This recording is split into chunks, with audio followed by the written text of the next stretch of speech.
ఇది అసలైన shipped house. 2 రోజుల పాటు కష్టపడి ఎన్నో కొండలు ఎక్కిన తర్వాత ఫైనల్గా గెఫెన్ లేక్ అయితే వచ్చాం. ఇదే Gephan lake. Hi everyone, welcome to day 2 of Gephan lake trek. So ఇప్పుడు టైం అయితే 5:30 అవుతుంది అప్రాక్సిమేట్గా. వాటర్ లెవెల్ అయితే తగ్గలేదు, చూపిస్తాను అది కూడా. వాటర్ లెవెల్ అయితే ఏం తగ్గలేదు. సో మా టీం మెంబర్స్ ఇద్దరు అయితే వేరే రూట్ ఏమైనా ఉందా అని చెక్ చేయడానికి అయితే ఆ కొండ మీదకి వెళ్ళారు. ఇప్పుడిప్పుడే సన్ రైజ్ అవుతుంది, కొండ మీద చూసుకోవచ్చు, బాగుంది. సో వేరే రూట్ ఉందా లేదా ఈ రూట్లోనే వెళ్ళాలని చెక్ చేసి ఇప్పుడైతే స్టార్ట్ అవ్వాలి. లెట్స్. డే 2 ట్రెక్ అయితే స్టార్ట్ అయింది. సో యాక్చువల్గా ఇక్కడ షిప్పర్డ్ గొర్రెలు కాసుకునే వాళ్ళు ఉంటారు కదా, సో వాళ్ళు అయితే హెల్ప్ చేస్తున్నారు. అక్కడ ఒక ఆవిడ మా కోసం వెయిట్ చేస్తుంది. We are going. ఇప్పుడు ఎలా కిందకి వెళ్ళి ఆ వాటర్ ఫాల్ అయితే దాటాలి.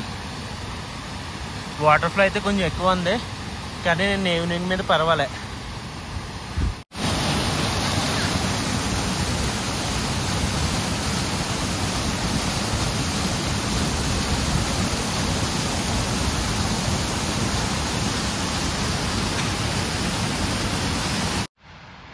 అక్కడే నిన్నైతే క్యాంపింగ్ సెటప్ చేసుకున్నాం. అటు నుంచి వాటర్ ఫాల్ దాటుకుని ఇలా వచ్చాం. ఈ ట్రెక్ మొత్తంలోకి 2 డిఫికల్ట్ స్టాప్స్ ఉంటాయి, అందులో ఇదొకటి. సోలోగైతే అసలు అవుతాయి, ఎవరొకటి సపోర్ట్ ఉండాలి, లేదంటే చాలా కష్టం. చిన్న తేడా వచ్చినా లోయలో పడిపోతాం. ఈ లోయ దాటుకుని ఆ కొండ మీదకి అయితే వెళ్ళాలి. సో మా వాళ్ళు ఆల్రెడీ అప్పుడే అక్కడికి వెళ్ళిపోయారు. లొకేషన్ అయితే చాలా బాగుంది.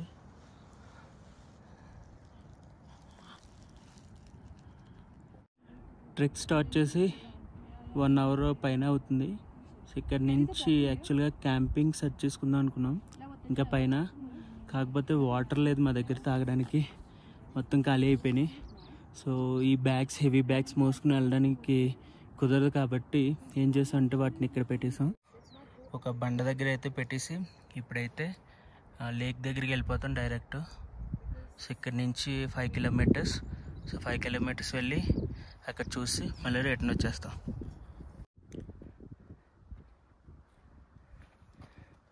ఈ కొండ కింద నుంచి అయితే పైకి వెళ్ళాలి. సగం దూరం వచ్చాను నేను. సో మా వాళ్ళు అయితే అప్పుడు వెళ్ళిపోయారు, అక్కడి వరకు వెళ్ళాలి. స్పాట్ కొంచెం డేంజరస్గా ఉంది, మేబీ రీసెంట్గా ల్యాండ్ స్లైడ్ అయినట్టుంది. ఇక్కడ జాగ్రత్తగా వెళ్ళాలి. ఇది అసలైన షిప్డ్ హౌస్. మేకలు కాసుకుంటారు కదా గొర్రెల్ని. వాళ్ళు ఎక్కడి నుంచో వచ్చి, అక్కడ గడ్డి అది ఉండదు కదా, ఉండకపోతే వాళ్ళు ఇలా కొండల్లోకి వచ్చి గొర్రెల్ని మేకల్ని మేపుకుంటారు. ఇక్కడ చూసుకుంటే ఇవన్నీ గొర్రెలు మేకలే. ఇక్కడ గడ్డి అయిపోతే వేరే ప్లేస్కి వెళ్ళిపోతారు. ఇలా ఆ కొండ దిగిన తర్వాత మనకు రూట్ కనిపిస్తుంది, ఇలా వెళ్ళాలి స్ట్రైట్గా. ఇలా మౌంటైన్స్ కనిపిస్తుంది కదా, అక్కడ ఉంటుంది లేక్. ఇక్కడ ప్లేస్ కనిపిస్తుంది కదా, ఇదే లాస్ట్ బేస్ క్యాంప్. ఒకవేళ మీరు లేక్ దగ్గరలో ఉండాలనుకుంటే ఇక్కడ బేస్ క్యాంప్ సెట్ చేసుకోవచ్చు. ప్రజెంట్ అయితే ఇది మొత్తం గొర్రెల షిట్తో నిండిపోయింది, ఎందుకంటే గొర్రెల మేపే వాళ్ళు అయితే దీన్ని తీసుకున్నారు.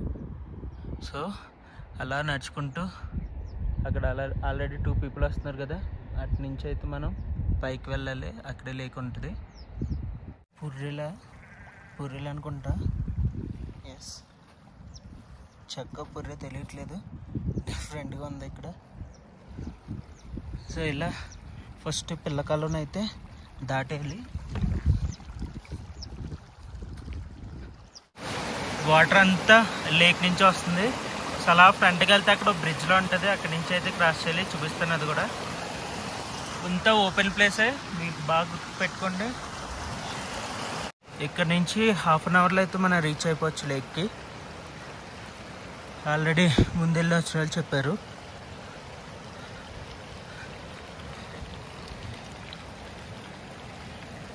ఇక్కడ బ్రిడ్జ్లా కనిపిస్తుంది కదా. సో బ్రిడ్జ్ నుంచి అయితే వెళ్ళాలి. సో యాక్చువల్గా ఇప్పుడు ఫ్లో అయితే తక్కువ ఉంది, ఎందుకంటే ఐస్ మ్యాక్సిమం మెల్ట్ అయిపోయింది. కానీ మీరు ఒక 15-20 డేస్ ముందు వస్తే ఐస్ ఎక్కువ ఉంది, అది స్నో ఎక్కువ ఉందన్నమాట. స్నో మెల్ట్ అవుతే గ్లేషియర్ అంతా కరిగి ఫ్లో అయితే పెరిగిపోద్ది. సో మీరు వచ్చే టైమింగ్స్ చూసుకుని చెక్ చేసుకుని రావాలి. ఈవెన్ వాటర్ ఫ్లో ఉన్నా క్రాస్ చేసేయచ్చు, పెద్ద ఇబ్బంది ఏం కాదు. ఇలా వెళ్ళాలి. గుర్రాలు ఉన్నాయి కదా, ఇవి గొర్రెలు కాసుకునే వాళ్ళు అయితే వాళ్ళ లగేజ్ తీసుకురావడానికి అన్నిటికీ యూజ్ చేస్తారు. ఇక్కడ ఒక గొర్రె పిల్ల కూడా ఉంది, అదిగో.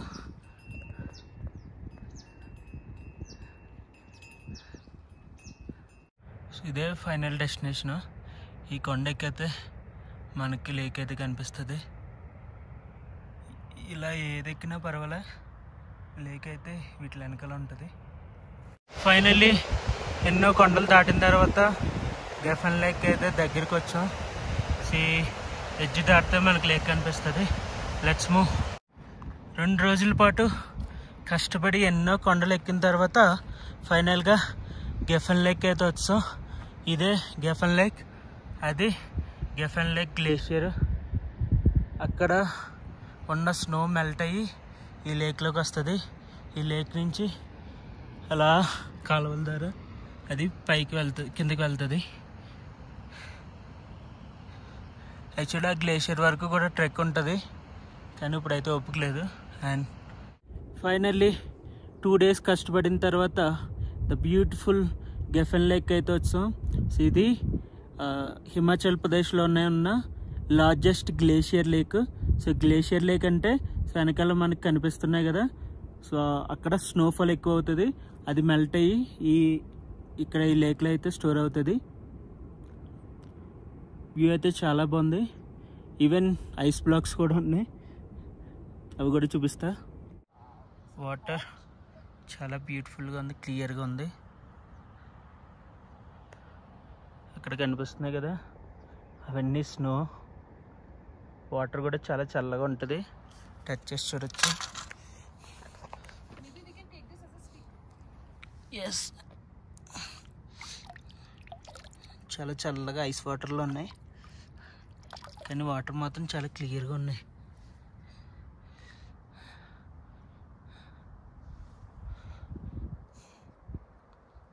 Get that spot. Do you see those guys? So return అయితే బ్యాక్ సైడ్ ప్లేస్ చేసాం కదా, అక్కడికైతే వెళ్ళిపోతున్నాం. సో లేక్ వ్యూ ఇంకోసారి చూసేద్దాం, చాలా బాగుంది.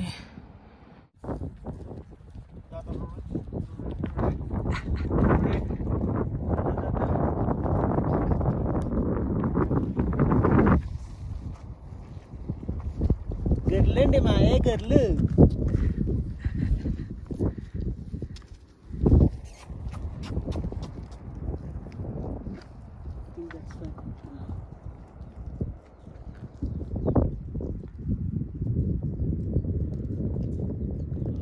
టైము 8:30 అవుతుంది. సో క్యాంపింగ్ సెట్ చేసుకున్నాం, 2 క్యాంప్స్. చాలా చల్లగా ఉంది, చల్ల గాలి వస్తుంది. అందుకని చెప్పి స్టవ్ని ఆన్ చేసుకుని వెచ్చగా వేడిగా కాగుతున్నాం. ఇక్కడ స్టార్ గేజింగ్ అయితే చాలా బాగుంటుంది. స్కై ఈరోజు క్లియర్గా ఉంది, స్టార్స్ అయితే చాలా ఉన్నాయి, కనిపిస్తున్నాయి. వీడియోలో అంత క్లారిటీ ఉండదు కానీ చూడొచ్చు.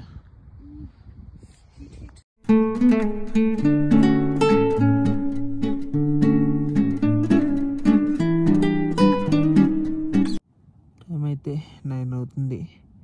ఈరోజు లాంగ్ ట్రెక్, చాలా అలసిపోయాను, నిద్ర వస్తుంది. సో అందుకే పడుకుంటున్నాను. That's it for this video. Day 2 trek of Gephan lake. నచ్చిందని అనుకుంటున్నా. నచ్చితే లైక్ చేయండి, అలాగే మీ ఫ్రెండ్స్కి షేర్ చేయండి. నా ఛానల్ సబ్స్క్రైబ్ చేసుకోకపోతే సబ్స్క్రైబ్ చేసుకోవడం మర్చిపోకండి. Thanks for watching.